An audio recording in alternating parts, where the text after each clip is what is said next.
جزاک اللہ۔ السلام علیکم ورحمۃ اللہ وبرکاتہ۔ دونوں چل رہے ہیں۔ الحمد للہ نحمدہ ونصلی علی رسولہ الکریم، اما بعد فاعوذ باللہ من الشیطان الرجیم، بسم اللہ الرحمن الرحیم۔ انما یخشی اللہ من عبادہ العلماء، وقال النبی صلی اللہ علیہ وسلم العلماء ورثۃ الانبیاء۔ میرا بنگلہ دیش کا یہ پہلا سفر ہے، اور کچھ دن پہلے ہی میں نے یہ تمنا کی تھی کہ حضرت مفتی شہید اللہ صاحب جو ہمارے استاذ ہیں، بنگلہ دیشی ہیں، ہم جب مدرسے میں آئے، میری عمر 18 سال تھی، میں دارالافتاء والارشاد ناظم آباد حضرت مفتی رشید احمد صاحب رحمہ اللہ تعالیٰ کے پاس پڑھنے کے لیے آیا، تو مجھے وہاں چند استاذ نظر آئے۔ بہت چھوٹا سا مدرسہ تھا، 8-10 طلبہ تھے، تو 8-10 طلبہ میں استاذ بھی 6-7 ہی تھے۔ میں جب صرف پڑھ رہا تھا تو ایک طالب علم تھا، میں اپنے درجے میں اکیلا، تو ہمارے استاذ میرے بارے میں کہتے تھے وحدہ لا شریک لہ، اپنی کلاس میں یہ اکیلا ہے، اس کا کوئی شریک نہیں ہے۔ کسی کلاس میں 2 بچے، کسی میں 3، اس طرح سے ہمارا مدرسے کا آغاز تھا۔ تو میں تو کالج کے ماحول سے آیا، جب میں آیا تو میں نے جن چند اساتذہ کو دیکھا ان میں حضرت مفتی شہید اللہ صاحب بھی تھے دامت برکاتہم۔ حضرت بالکل جوان ہوا کرتے تھے، اب بھی جوان ہیں ماشاءاللہ، پہلے اور زیادہ جوان تھے۔ تو حضرت کا لب و لہجہ بنگلہ دیش والا لب و لہجہ تھا بات کرنے کا۔ تو حضرت میں ہم نے 2 چیزیں دیکھیں، علم میں بہت مضبوطی اور تواضع بہت زیادہ۔ ہمارے شیخ حضرت مفتی رشید احمد صاحب رحمہ اللہ تعالیٰ کسی کو آسانی سے اجازت بیعت نہیں دیتے تھے، خلافت نہیں دیتے تھے۔ تو حضرت نے حضرت مفتی شہید اللہ صاحب دامت برکاتہم کو اجازت بیعت بھی دی۔ کئی سال حضرت مفتی شہید اللہ صاحب کی صحبت میں گزارے۔ حضرت کی طبیعت میں تواضع بھی تھی، مزاح بھی تھا، وقت کی پابندی۔ پھر حضرت اچانک مارکیٹ سے شارٹ ہو گئے۔ ہم نے کہا پتہ نہیں کہاں گئے، پتہ چلا بنگلہ دیش چلے گئے۔ تو یہ بات ہوگی 97-98 کی۔ تو میں نے پھر حضرت کو 27 سال سے نہیں دیکھا۔ کوئی بھی بنگلہ دیش سے آتا میں پوچھتا بھائی مفتی شہید اللہ صاحب کہاں ہوتے ہیں، میرا ان سے دل چاہتا ہے ملاقات کا۔ تو آج اللہ نے الحمدللہ ملاقات کرا دی۔ پتہ چلا تھا کہ حضرت کا ایک مدرسہ ہے، ہم نے سوچا ہوگا کوئی چھوٹا موٹا مدرسہ جہاں ایک طالب علم وحدہ لا شریک لہ ہوگا، 2-3-4 بچے ہوں گے۔ میں ڈھاکہ سے مولانا طلحہ صاحب کو بار بار کہتا رہا بھائی حضرت مفتی شہید اللہ صاحب کی زیارت ضرور کرنی ہے، ان کے مدرسے میں لے کے جاؤ۔ تو ہمیں نہیں پتہ تھا ڈھاکہ سے 4-5 گھنٹے ڈرائیو کر کے آنا پڑے گا۔ انہوں نے بتایا گاؤں میں مدرسہ ہے۔ ہم جب یہاں آئے تو میں بلا مبالغہ زندگی میں پہلی مرتبہ اتنا بڑا مدرسہ میں نے دیکھا ہے، طلبہ کی تعداد کے لحاظ سے۔ زمین کے لحاظ سے تو بڑے بڑے مدرسے ہوتے ہیں، ایسا لگتا ہے پورا بر اعظم ہے، لیکن اس میں طلبہ تھوڑے سے ہوتے ہیں۔ تو یہ حضرت مفتی رشید احمد صاحب رحمہ اللہ تعالیٰ جو ہمارے شیخ و مرشد تھے، ان کی برکات ہیں، اور حضرت مفتی شہید اللہ صاحب کے تقوی اور علم اور للہیت اور اخلاص کی برکات ہیں کہ اتنی تواضع کے ساتھ، اتنی گمنامی کے ساتھ، لوگ تو نہیں جانتے حضرت کو، لیکن اتنی گمنامی کے ساتھ اتنا بڑا مدرسہ اور اتنے سارے طلبہ۔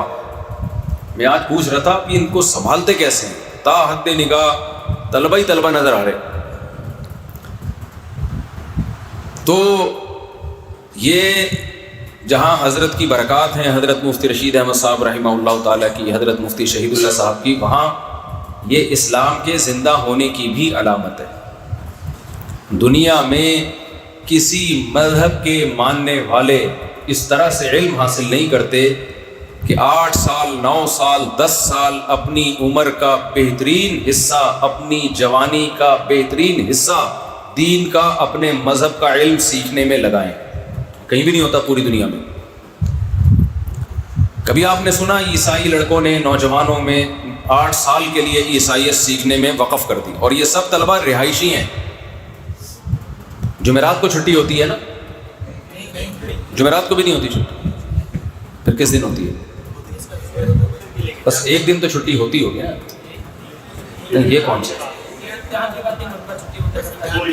نہیں، روزانہ اسباق چلتے ہیں 7 دن، 6 دن چلتے ہوں گے. ہاں تو ایک دن چھٹی ہوئی نا. گھر نہیں جاتے ہوں گے اس میں، وہ تو کہ گھر دور ہیں، پورے ملک سے آئے ہوئے ہیں طلبہ، چھٹی تو ہو گئی.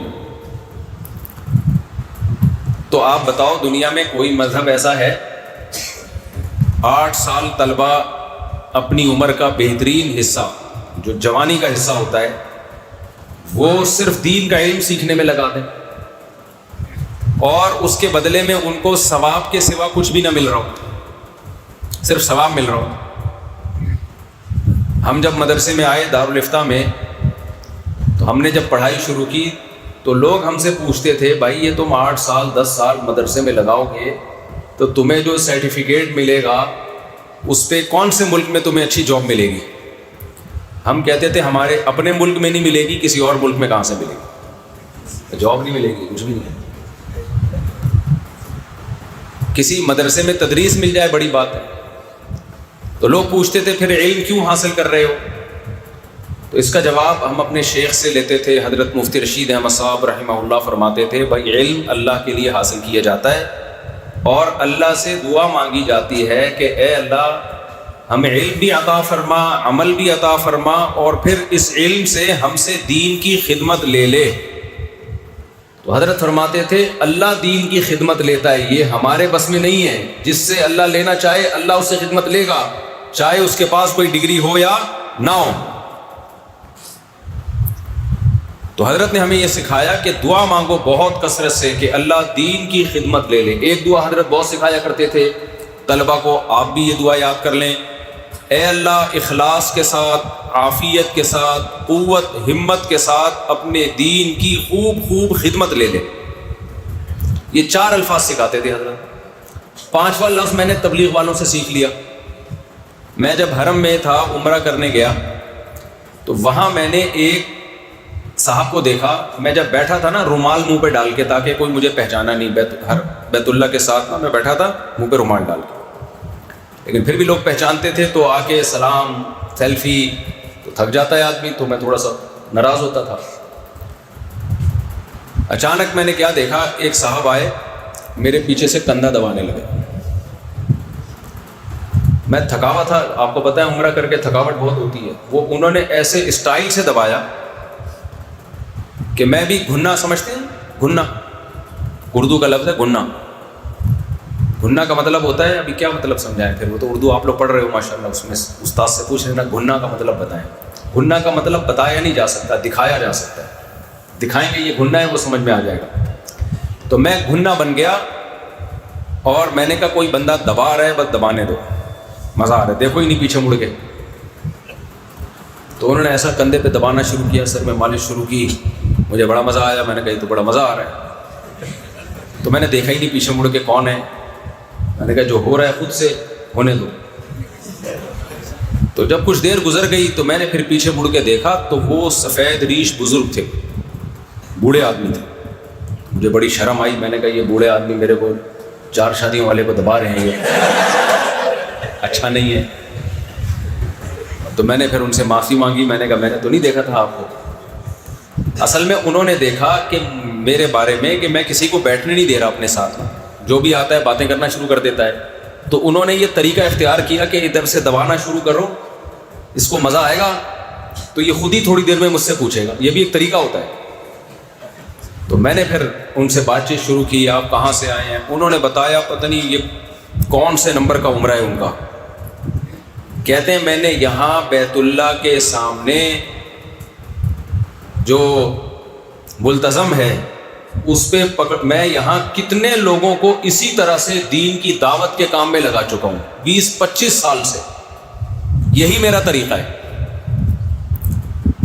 پھر انہیں واقعات سنائے، موبائل میں ایک سیٹھ صاحب کی تصویر دکھائی جو دعوت کے کام میں لگنے سے پہلے کیا تھے اور یہاں آ کے بیٹھے، انہوں نے اس کو دبایا، دبانے کے بعد بات چیت شروع کی، پھر دین کی دعوت دی، آہستہ آہستہ آہستہ آہستہ دین سمجھاتے رہے۔ پھر کہتے ہیں یہاں بیت اللہ کے غلاف کو پکڑ کے اس کے لیے دعا مانگتا رہا۔ یہی ان کا طریقہ واردات، یہ طریقہ تھا۔ پھر انہوں نے تصویر دکھائی، اب یہ کیا بن چکا ہے؟ وہ فیصل آباد میں کسی فیکٹری کا بہت بڑا سیٹ تھا، شراب کباب اور عیاشیوں میں لگا ہوا تھا۔ کہہ رہے ادھر دعوت دیتا ہوں، ادھر بیت اللہ کا غلاف پکڑ کے اس کے لیے دعا مانگتا ہوں، اس کے بعد وہ اللہ کے لیے نکلتا ہے، اس کی زندگی تبدیل۔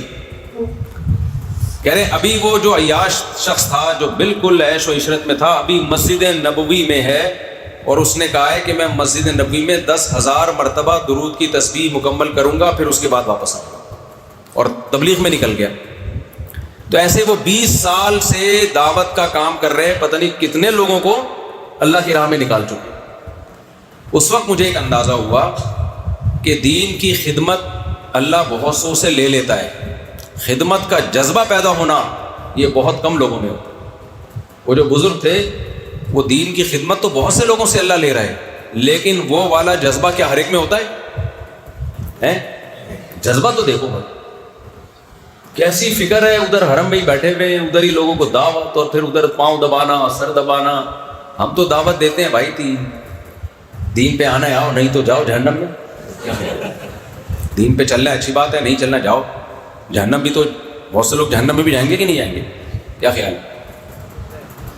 ہم چھوٹے بچے تھے، ایک دفعہ ہم صدر میں گھوم رہے تو ایک بندے کو میں نے دیکھا، وہ سی ڈی بیچ رہا ہے فحش ویڈیو کی، انڈین فلموں کی یا ایسی فحش چیزوں کی۔ تو میں نے اس کو تھوڑا سا سمجھایا، میں نے کہا تم کیوں کوئی اور کاروبار کرو، لوگوں کو تم یہ چیزیں حرام چیزیں بیچ رہے ہو۔ مجھے کہتا ہے مجھے ایک بات بتاؤ، کیا لوگ نے جہنم میں جائیں گے کہ نہیں جائیں گے؟ بہت سارے لوگ۔ میں نے کہا جائیں گے۔ تو کہہ رہے یہ اسی سلسلے میں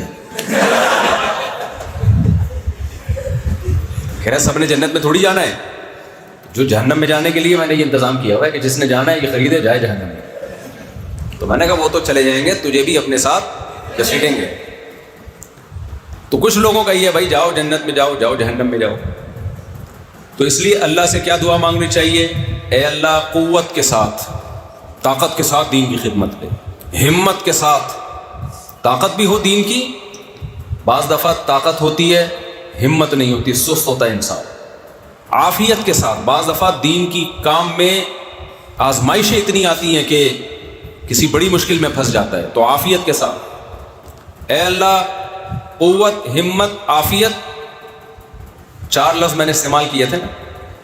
اخلاص، بعض مرتبہ قوت بھی خوب طاقت کے ساتھ کام کرتا ہے، دین کی طاقت ہوتی ہے اس کے جسم میں خدمت، دین کی خدمت کرنے کی، ہمت بھی ہوتی ہے یعنی سستی نہیں ہوتی، اور قوت، ہمت، عافیت کے ساتھ۔ اور چوتھی چیز اخلاص نہیں ہوتا، کر رہا ہوتا ہے لوگوں کو خوش کرنے کے لیے، تو اخلاص کے ساتھ۔ اور 5ویں چیز کا پھر میں نے اضافہ کیا ان بزرگ کو دیکھ کے، جذبے کے ساتھ۔ اے اللہ جذبہ وہ چاہیے جو میں نے دعا ہمیشہ مانگتا ہوں، اے اللہ وہ والا جذبہ چاہیے جو اس بزرگ کا جذبہ۔ اتنے بڑھاپے میں دیکھو، مجھے وہ دعوت دینے کے لیے نہیں، وہ ویسے ہی سلام دعا کے لیے انہوں نے ہاتھ پاؤں دبائے، لیکن مجھے انہوں نے سمجھا دیا کہ کیسے دعوت کا کام ہوتا ہے۔ کوئی نئی بھی بات سننا چاہ رہا ہو تو اس کو بھی سنا دیتے ہیں۔ تو آپ طلبہ ہو، دیکھو ہمارے حضرت مفتی رشید احمد صاحب فرمایا کرتے تھے کہ جو مدرسے سے فارغ ہونے والے طلبہ ہیں، دنیا میں انہیں کچھ ملے نہ ملے، یہ جو علماء ہیں نا، عوام لوگ، یہ ایک لفظ زبان پہ بہت ملاتے ہیں، کہتے ہیں مولویوں کے تو بڑے ہی مزے ہیں، مولویوں کے تو بڑے ہی مزے۔ پھر وہ میرا حوالہ دیتے ہیں، اس مولوی کو دیکھو، کبھی کینیڈا میں گھوم رہا ہے، کبھی امریکہ جا رہا ہے، کبھی افریقہ میں، کبھی بنگلہ دیش، کبھی کہاں کبھی کہاں، کبھی جاپان کی ٹرینوں میں سفر کر رہا ہے۔ مولویوں کے بڑے مزے ہیں، کیا کہتے ہیں؟ اور باتیں بھی 4 شادیوں کی، اور صرف باتیں نہیں کرتا، رکھی ہوئی بھی ہیں۔ مولویوں کے بڑے مزے ہیں۔ تو جب لوگ ایسی باتیں کہتے ہیں نا، میں ان سے کہتا ہوں ٹھیک ہے، اپنے بچوں کو تم بھی کیا بنا دو؟ مولوی۔ کیا خیال ہے بھائی؟ چند فیصد ہوتے ہیں، 100 میں کوئی ایک آدھ مولوی ہوتا ہے میرے جیسا نالائق، ورنہ 99% تو مفتی شہید اللہ صاحب جیسے ہوتے ہیں جنہیں دنیا میں کوئی جانتا نہیں ہے، اور خدمت اتنی کہ اتنا بڑا مدرسہ، اور آگے جو مدرسے سے علماء نکلیں گے، طلباء نکلیں گے، وہ کہاں کہاں جا کے دین کی خدمت کریں گے. تو یہ سارا صدقہ جاریہ کس کا ہوگا؟ مفتی صاحب کا ہوگا. اتنی محنت ہے، اتنی محنت. تو ہمارے حضرت فرمایا کرتے تھے کہ اس زمانے میں جو مدرسے کے لیے فارغ کر دیا جس نے اپنے آپ کو، اس میں اس کا امکان بہت کم ہے کہ وہ ریاکار ہے. کیونکہ پہلے زمانے میں جب اسلامی حکومتیں ہوا کرتی تھی، علماء کو سونے میں تولا جاتا تھا. ماضی اٹھا کے دیکھیں، علماء کی بہت قدر تھی. اب ہر جگہ علماء کا مذاق اڑایا جاتا ہے، ہر جگہ توہین آمیز لہجے سے بات کی جاتی ہے، ان کا نام توہین. گھر میں بھی رشتہ لینے جاؤ، رشتہ نہیں ملے گا. آپ بولو میں پائلٹ ہوں، رشتہ ملے گا کہ نہیں ملے گا؟ ملے گا. آپ بولو میں ڈاکٹر ہوں، مل جائے گا فوراً. آپ بولو میں بہت بڑا بزنس مین ہوں، ملے گا. آپ بولو لڑکی کے ابا پوچھ رہے ہیں بیٹا کرتے کیا ہو، میں مولوی ہوں، ملے گا. چائے بھی نہیں ملے گی، رشتہ تو دور کی بات ہے، چائے بھی نہیں ملے گی. تو ہم جب مولوی بنے ہمیں یہی طعنہ دیتے تھے لوگ، تمہیں تو کوئی رشتہ ہی نہیں دے گا. میں نے ویسے ہی مذاق میں کہہ دیا تھا 4 شادیاں کروں گا میں. مجھے بھی لگ رہا تھا ملے گا تو ایک بھی نہیں، لیکن بولنے میں کیا جا رہا ہے، گورنمنٹ کی طرف سے پابندی تھوڑی ہے. تو قربانی بہت زیادہ ہے. اب دیکھو شیطان نے ہمارا پیچھا چھوڑ دیا ہے یا ساتھ لگا رہے گا شیطان؟ کیا یہ ممکن ہے کہ شیطان کہے کہ اس طالب علم نے اتنی قربانی دی، دنیا چھوڑ کر گاؤں میں آ کے مدرسے میں جوانی کا بہترین حصہ اس نے لگا دیا، تو اب چونکہ اب تو اس نے نیک بننے کا، دین کی خدمت کا فیصلہ کر ہی لیا ہے، چلو اب اس کا پیچھا چھوڑ دو. ایسا ہوتا ہے؟ ابھی شیطان نے کسی کو چھوڑا آج تک؟ شیطان ہی کہاں جب چھوڑ دے. شیطان کیا کرتا ہے؟ اسٹائل بدل دیتا ہے. سمجھ رہے ہو؟ ہمارے حضرت فرمایا کرتے تھے مولوی کا شیطان بھی مولوی ہوتا ہے. اس نے بھی درس نظامی پڑھا ہوا ہوتا ہے، اس کو پتا ہوتا ہے اس کو کدھر سے گمراہ کرنا ہے میں نے. تو شیطان کیا کرے گا؟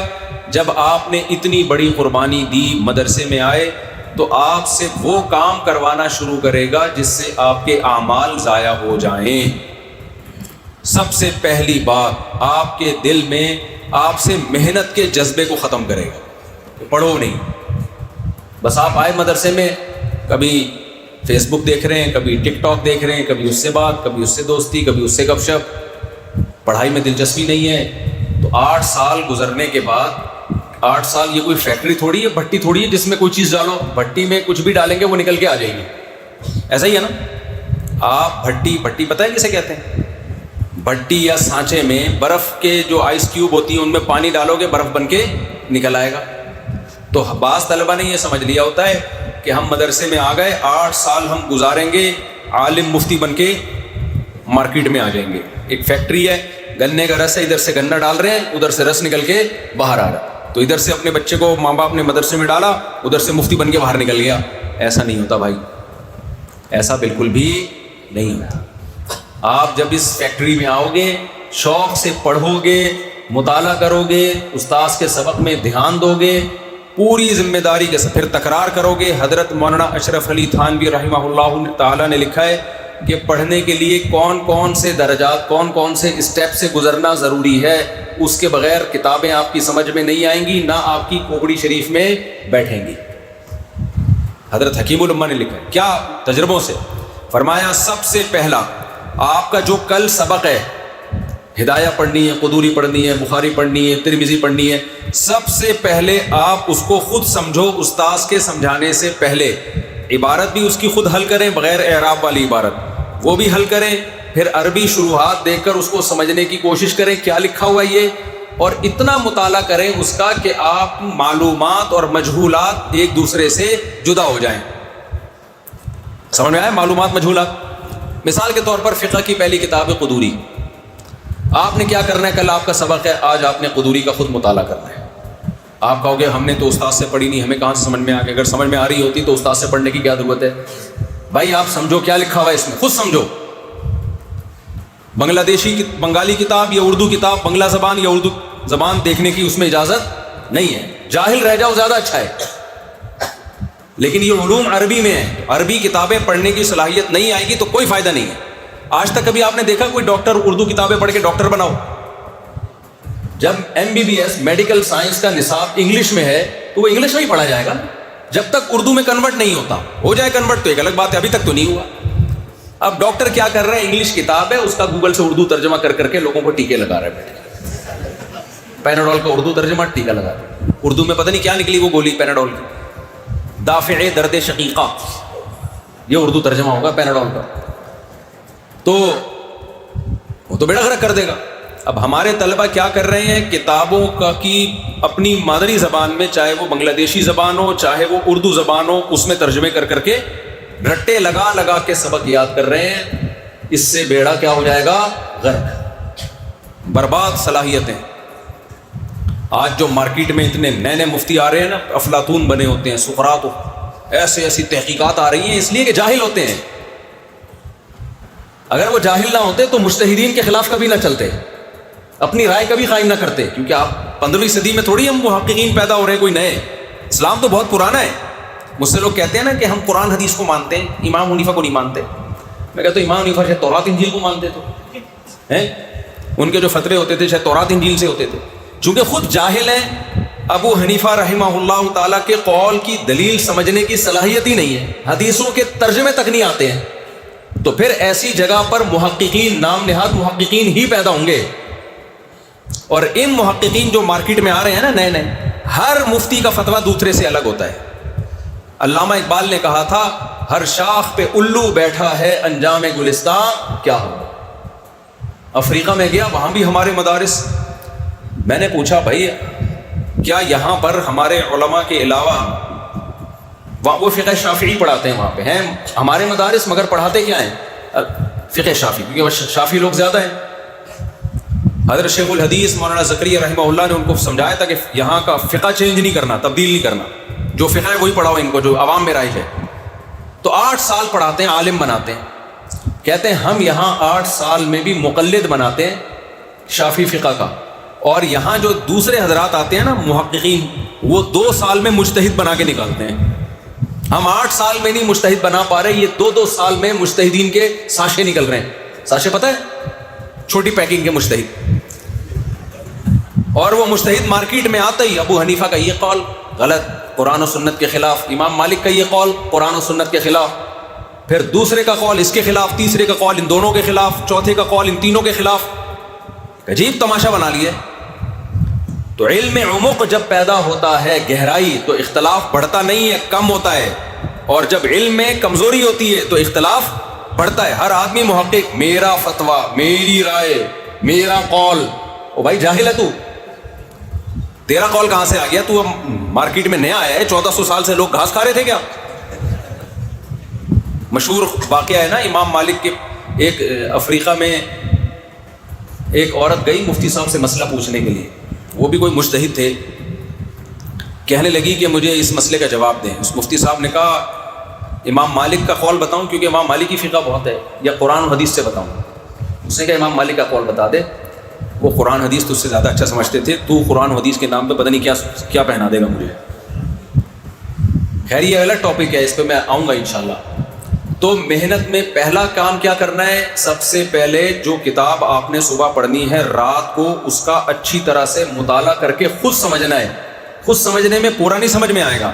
یہ پتہ چل جائے گا کون سی چیز مجھے خود سے سمجھ میں آ رہی ہے, اس میں مجھے استاذ کی ضرورت نہیں ہے, اور کون سی چیز ایسی ہے جو استاد سے سمجھے بغیر میری سمجھ میں نہیں آ رہی. اور آپ کے اندر اس طرح مطالعہ کرنے سے سمجھنے کی استعداد پیدا ہو جائے گی. پہلی اینٹ رکھی جائے گی خود سمجھنے کی کتاب. حضرت حکیم الامہ نے لکھا, پھر اگلا اسٹیپ کیا ہوگا؟ استاذ کے سبق کو پھر غور سے سنیں کہ یہ تو میں نے سمجھا ہوا تھا, یہ جو نہیں سمجھا ہوا ہے اس کا مطلب کیا ہے. یہ دوسرا ہو گیا.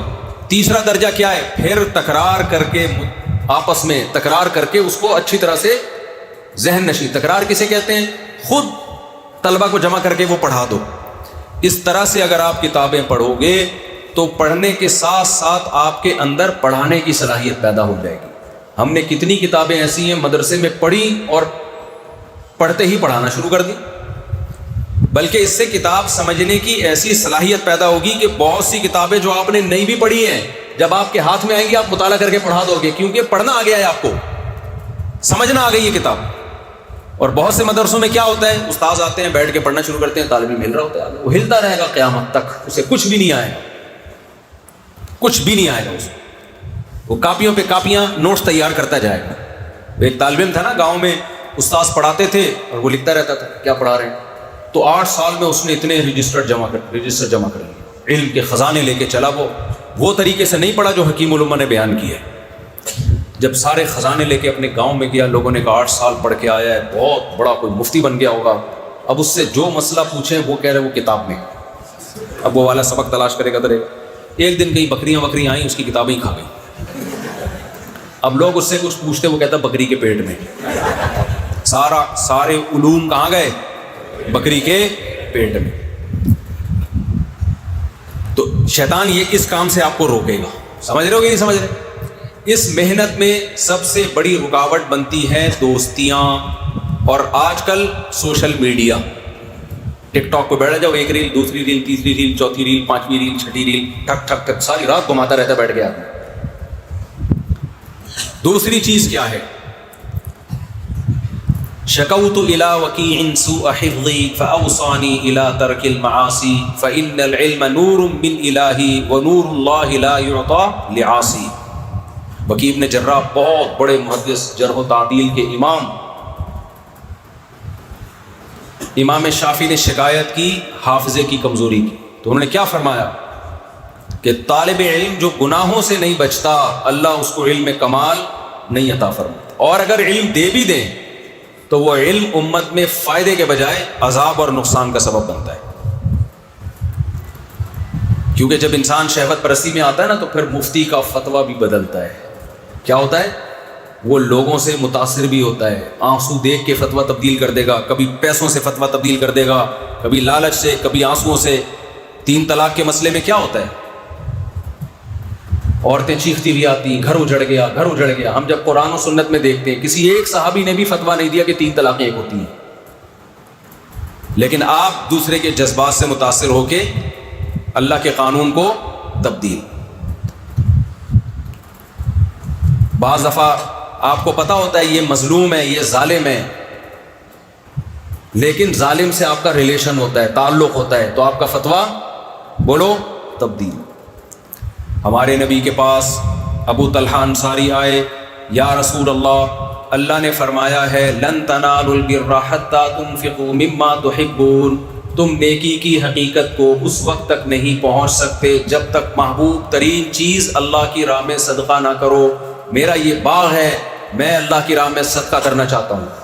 دیکھو میرے پاس اگر آتا کوئی ایسا شخص, میں کہتا کروڑوں روپے کی مالیت کا باغ صدقہ کر رہا ہے اور صدقہ بھی میرا مرید کر رہا ہے. بھائی صحابہ کے لیے نبی سے بڑے پیر کوئی ہو سکتے ہیں, اور نبی کی 9 بیویاں, اور گھر میں چولہا نہیں جلتا 40 دن فاقے. میں پیر ہوتا, میری 4 ہوتی, ویسے بھی ہیں بھی, لیکن اگر ہوتی, اور گھر میں خدا نخواستہ فاقے ہوتے, اور میرا پیر و مرشد آتا جوش میں کہ آج میں نے صدقے کا ارادہ کیا ہے بڑی اماؤنٹ, تو میں سب سے زیادہ اس کو پیر و مرشد کو ہدیہ دینے کے فضائل سناتا. کیا خیال ہے بھائی؟ اصل تو پیر ہے, منگل تو ایسے ہی آ گیا بیچ میں, ہفتہ اتوار تو خام خام میں آ گیا, اصل کیا ہے؟ پیر ہے. تمہارا پیر بھوکے مر رہا ہے اور تم چلو آج جوش آیا تو مجھے دے دو. ہمارے نبی صلی اللہ علیہ وسلم نے ان کو ترغیب دی, اپنے چچا زاد بھائیوں کو دے دو. اپنے آپ کو ہدیہ دینے کے فضائل سنا رہے ہوتے. مرید بھی ایسے نیمبو نچوڑ, یہ سن کے بھی ہدیے نہیں. تو اپنے آپ کو, ہمارے نبی کا کتنا بڑا ظرف, ان کو حکم دیا جاؤ اپنے چچازاد بھائیوں کو, کیونکہ رشتے دار کو صدقہ دینا ڈبل ثواب ہے. صدقہ دینے کا بھی ثواب ملے گا, رشتہ داری جوڑنے کا بھی ثواب ملے گا. تو مفتی کے لیے اللہ کا خوف ہونا، عالم کے لیے، طالب علم کے لیے اللہ کا خوف کا ہونا بہت ضروری ہے، ورنہ یہ علم فائدے کے بجائے نقصان پہنچائے۔ دو باتیں یاد رہیں گی کہ نہیں رہیں گی آپ؟ اچھا، ایک اور کام کرنا ہے محنت میں۔ آپ نے رات کو مطالعہ کر لیا، صبح سبق غور سے سن لیا، پھر تکرار کر لیا، پھر اس کا جو خلاصہ ہے وہ اپنی مقامی زبان میں تیار کر لو۔ وہ مقامی زبان میں نہیں، اردو میں یا بنگالی زبان میں، جو آپ کو آتی ہے اس زبان میں خلاصہ لکھو۔ اس کا فائدہ یہ ہوگا کہ امتحان کے دنوں میں کئی سارے خلاصے آرام سے دیکھ کے آپ امتحان آسانی سے پاس کر سکتے ہو۔ تو اللہ تعالیٰ کا بہت بڑا فضل ہے بھائی، اللہ نے ہمیں مدرسوں سے وابستہ کیا۔ نبی صلی اللہ علیہ وسلم کی جو ذمہ داریاں اللہ نے بتائی ہیں نا۔ اچھا، ایک دلچسپ بات بتاؤں آپ کو، یہ آج کل دنیا میں فرقہ واریت کے نام پہ بہت منجن بیچا جا رہا ہے، ختم کرنے کے نام پہ۔ جب بھی کوئی نیا فرقہ آتا ہے وہ کیا کہتے ہیں؟ میں تمام فرقوں کو ختم کر رہا ہوں۔ ابھی ایک کلپ میری نظر سے گزرا جس میں کوئی اسکالر کہہ رہا ہے کہ یہ دیوبندی، بریلوی، اہل حدیث فرقے تو بر صغیر میں نہیں تھے، پہلے تو اسلام تھا، تو یہ کب سے نئے نئے فرقے بنا لیے؟ پہلے یقیناً اسلام تھا، لیکن کس شکل میں تھا؟ فقہ حنفی کی شکل میں تھا۔ جب بر صغیر میں اسلام آیا ہے نا تو کیا تھا؟ فقہ حنفی تھا۔ بنگلہ دیش کی آبادی کتنی ہے بھائی؟ 18 کروڑ کی آبادی، 18، پاکستان کی 24 کروڑ کی آبادی، 99.9% لوگ یہاں پر حنفی ہیں۔ میں میانمار گیا ہوں، برما، 100% لوگ حنفی ہیں۔ اگر فقہ حنفی فرقہ ہوتا تو یہ بعد میں بنا ہوتا، یہ پہلے بنا ہوتا، یا بعد میں بنا ہوتا؟ یہ تو بعد میں آیا ہوتا۔ ہم ہندوستان میں کوئی ہمیں حنفیوں کی پہلی مسجد نہیں دکھا سکتا، ہم دکھا سکتے ہیں یہ فلاں فرقے کی پہلی مسجد ہے۔ احناف کی کوئی پہلی مسجد نہیں ہے۔ کیوں؟ اسلام آیا کس شکل میں؟ فقہ حنفی کی شکل۔ پورا افغانستان، پورا پاکستان، پورا بنگلہ دیش، پھر نیپال، پھر برما، ترکی، 50% سے زائد مسلمان فقہ حنفی کو فالو کرتے آئے ہیں، اور 30% فقہ شافعی کو۔ ملیشیا، انڈونیشیا، یہاں پر زیادہ ہے فقہ شافعی، مصر میں بھی کچھ علاقوں میں۔ 17% افریقہ میں مالکی ہیں، 2% دنیا میں حنبلی ہیں۔ یہ ٹوٹل 99% ہو گئے۔ 1% باقی لوگ ہیں، وہ 1% کہتے ہیں ہم فرقوں کے خلاف ہیں بھائی، ہم کیا ہیں؟ فرقوں کے خلاف، جبکہ وہ کسی مسئلے میں ایک رائے پہ جمع نہیں ہوتے، کسی مسئلے میں ایک رائے پہ جمع نہیں ہوتے۔ نبی صلی اللہ علیہ وسلم نے فرمایا کہ مسلمانوں کی جماعت کو لازم پکڑو، صحیح حدیث ہے، من شذ، جو مسلمانوں کی جماعت عامت المسلمین سے الگ ہوگا، شذ فی النار، اللہ اس کو کہاں ڈالیں گے؟ آگ میں۔ جب مسلمان جوق در جوق جنت میں جا رہے ہوں گے نا، جس نے 1.5 اینٹ کی الگ فرقہ بنایا وہ جہنم میں جائے گا۔ یہ نہیں ہوگا جو 1.5 اینٹ کا الگ فرقہ بنا کے باقیوں کو فرقہ پرست کہے گا اور اپنے آپ کو مسلمان کہے گا، وہ 1% جنت میں، 99 جہنم میں۔ یہ نہیں ہو سکتا۔ تو اس لیے آپ اپنے اس فقہ سے جو صدیوں سے چلا آ رہا ہے اس سے آپ نے مضبوطی سے جڑے رہنا ہے، لوگوں کی باتوں میں آ کے اس سے رشتہ ڈسکنیکٹ نہیں کرنا ہے آپ نے، ورنہ برباد ہو جاؤ گے۔ ہم نے دیکھا ہے نا پاکستان میں حال کیا ہوا ہے، اتنے نئے نئے فرقے۔ بھائی جب پاکستان اسلام کے نام پہ بنا ہے تو انگریز نے ہم سے حکومت چھینی تھی، وہ کس سے چھینی تھی؟ اس میں کون سا فقہ رائج تھا؟ فقہ حنفی تھا نا، اس کا بیڑا غرق کیا۔ تو آپ کے پاس جب کوئی مرتب فقہ نہیں ہوگا تو پھر ہر شاخ پہ الو بیٹھا ہوگا، انجام گلستان پتہ نہیں کیا ہو۔ تو یہ جو آزادی کی تحریک ہے، لوگ کہتے ہیں ہم حنفی فقہ تک کیوں جائیں، اس سے پہلے نبی جو صحابہ جس کو فالو کرتے تھے ہم اس کو فالو کریں گے نا۔ یہ بھی ایک منجن ہے۔ منجن کا لفظ اردو میں ہی سمجھ میں آئے گا، بنگلہ دیش والوں کو منجن نہیں پتا کسے کہتے ہیں۔ منجن تو منجن نہیں ہوتا ہے، لیکن وہ جو مفہوم ہے نا منجن کا، کیا کہتے ہیں لوگ؟ بھائی ہم فقہ حنفی یا شافعی کو کیوں فالو کریں؟ کیا صحابہ شافعی تھے، حنفی تھے؟ ہیں بھائی، ہم تو ان پیچھے جائیں گے، نبی تک جائیں گے۔ نبی اور صحابہ کس کو فالو کرتے تھے؟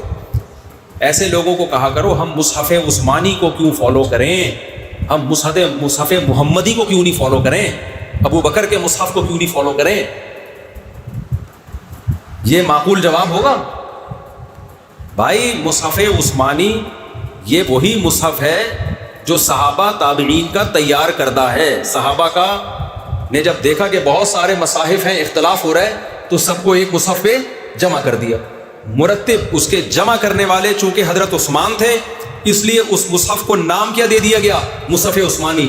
ہے اس میں وہی جو پیغمبر پہ قرآن نازل ہوا. ایسے ہی صحابہ جب دنیا میں پھیلے ہیں، کسی کے پاس ایک حدیث، کسی کے پاس دوسری حدیث، کسی نے حدیث کا مطلب کچھ سمجھا، کسی نے حدیث کا مطلب کچھ سمجھا، ہر ایک نے اپنی فہم کے مطابق فتویٰ دیا. یہ زیادہ عرصہ چل نہیں سکتا تھا. ایسے اسلامی حکومتیں وسیع ہو رہی تھی، لہذا جیسے قرآن کو ایک مصحف میں مرتب کیا گیا تو اسی طرح فقہ کو بھی مرتب کرنے کی ضرورت محسوس ہوئی تاکہ لوگ بے لگام نہ رہیں، کسی ایک مرتب فقہ کو فالو کریں. تو یہ کام سب سے پہلے امام ابو حنیفہ کے شاگردوں نے کیا، پھر امام مالک کے شاگردوں نے، امام شافعی، امام احمد، تو ان کے شاگردوں نے مرتب کیا. بہت ساری چیزوں میں اتفاق، کچھ میں اختلاف رہ گیا. امت نے کہا اب جو اختلاف رہ گیا وہ ختم ہونا ممکن نہیں ہے، کیونکہ جو دلائل کی بحث ہو سکتی تھی وہ ہو گئی ہے. اب ان میں سے کسی ایک کو فالو کرو، دوسرے کو بھی برحق سمجھو. یہ طریقہ 1200-1300 سال سے امت میں رائج ہے، کامیابی کے ساتھ چلا آ رہا ہے. جو اس طریقے سے ہٹے گا وہ لوگوں کو قرآن و سنت کے نام پہ ایک اختلاف کی آگ میں ڈالے گا، وہ ایسے اختلاف کی جنگ میں ڈالے گا جو نہ ختم ہونے والی ہے. اس لیے ہمیں فخر ہے ہم اسی طریقے پہ. اب اس کو فقہ حنفی اس لیے نہیں کہتے کہ یہ قرآن و حدیث سے ہٹ کر ہے، اس کو فقہ حنفی اس لیے کہتے ہیں اس کے جامع مرتب کون ہیں، مدون کرنے والے کون ہیں، وہ امام حنیفہ ان کے شاگرد ہیں، اس لیے اس کو حنفی کہا جاتا ہے. تو قرآن و حدیث کے علاوہ کچھ نہیں ہے اس میں. سمجھتے ہو کہ نہیں سمجھتے ہو؟ تو اس لیے جو اس طرح کے لوگ آ رہے ہیں نا مارکیٹ میں، یہ تمہارا یہ مسئلہ حدیث کے خلاف، حالانکہ ہمارا کوئی مسئلہ حدیث کے خلاف نہیں ہے، کوئی مسئلہ حدیث کے خلاف نہیں. اور اگر بالفرض حدیث کے خلاف تھا تو امام ابو حنیفہ کے شاگردوں نے اس پہ فتویٰ ہی نہیں دیا، وہ چینج کر دیا ہم نے. اندھی تقلید ہمارے ہاں ہے ہی نہیں، سارے الزامات غلط لگائے جاتے ہیں. تو اس لیے بنگلہ دیش میں، برما میں، میں وہاں لوگوں سے کہتا ہوں دیکھو یہاں 1000 سال سے زیادہ فقہ حنفی چلا آ رہا ہے جب سے اسلام آیا. دائیں بائیں جانے کی کوشش کی تو بے لگام اونٹ کی طرح، اور پھر یہ ایک نسل تک تو اسلام رہتا ہے، 2-3 نسلوں کے بعد بالکل گمراہ ہو جاتا ہے انسان. جیسے یورپ میں جا کے جو مسلمان رہتے ہیں نا، امریکہ، یورپ میں 1-2 نسل تک تو جنہوں نے حفاظت کی، 2 نسلوں کے بعد بہت خطرہ ہوتا ہے کہ ٹریک سے بالکل ہی ہٹ جائیں. ایسے ہی اگر اس سے ہم ہٹ گئے نا، اس ٹریک سے، اس راستے سے ہٹ گئے، 1 نسل تک تو اہل سنت والجماعت والے حکام رہیں گے، اس کے بعد پروگرام خراب ہو جائے. یہ بات تو آزادی ہے، بے لگام. پھر ایسے ایسے فتوے مارکیٹ میں آئیں گے. ہر شخص قرآن سے اپنی مرضی کی چیزیں نکال رہا ہے، ہر شخص قرآن سے نکال رہا ہے اپنی مرضی کی چیزیں. تو اس لیے یہ بھی ہمارے مدارس کے لیے دیکھو، دارالافتاء مضبوط جو فتوے کا نظام ہے وہ تو ہمارے پاس ہے. ہم 2 سال میں تھوڑی مفتی تیار کرتے ہیں، 8-9 سال انسان فقہ پڑھتا ہے، پھر 8-10 سال ماہر مفتیوں کی نگرانی میں، محقق کی نگرانی میں بیٹھ کے پھر وہ فتوے کا علم سیکھتا ہے، اس کے بعد جا کے اس قابل ہوتا ہے کہ وہ فتویٰ دے. اور یہ جو نئے مجتہد مارکیٹ میں آ رہے ہیں، ہر شاخ پہ الو بیٹھا ہے، انجام گلستان کیا ہو، اور کیسے فخر سے کہتے ہیں میری رائے، یہ میری رائے. میں نے جامع رشید میں 8-9 سال پڑھا، پھر اس کے بعد ہم نے تخصص کیا، پھر فتوے میں، پھر 25 سال سے میں فتوے کا کام کر رہا ہوں، اور کتنے مسائل پہ تحقیقی کام کیا ہے. کبھی آپ نے میرے منہ سے آج تک سنا میری رائے یہ ہے؟ کبھی سنا آپ نے اس بارے میں میری رائے یہ؟ ہمیں یہ بولتے ہوئے شرم آتی ہے، اس لیے کہ ہم سے بڑے بڑے علامے ابھی موجود ہیں. اگر ہماری رائے ہوتے بھی ہیں تو جو بڑوں میں جو موافق ہم کہتے ہیں حضرت جی کی رائے ہے.